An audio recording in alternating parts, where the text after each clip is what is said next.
Hey guys, in this video, I will show you how to see who follows you on Snapchat. All right, let's begin. First, open the Snapchat app on your device. This works on both iPhone and Android. Once you're in the app, look at the top left corner of your screen and tap your profile icon. Next, look for the public profile option and tap on it. This takes you to your public profile page.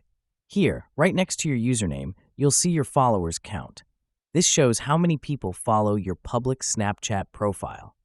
Now, go back and scroll down until you find the My Friends section. Tap on it. This will show a full list of people you're connected with on Snapchat. The people listed under My Friends are your followers, everyone who is following you or has added you as a friend. If your profile is public, you may also have followers who are not on your friends list.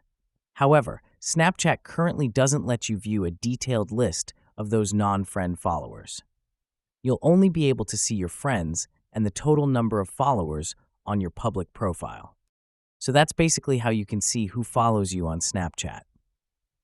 And that's it for this video. If you find this helpful, consider subscribing and giving this a big thumbs up. Thanks.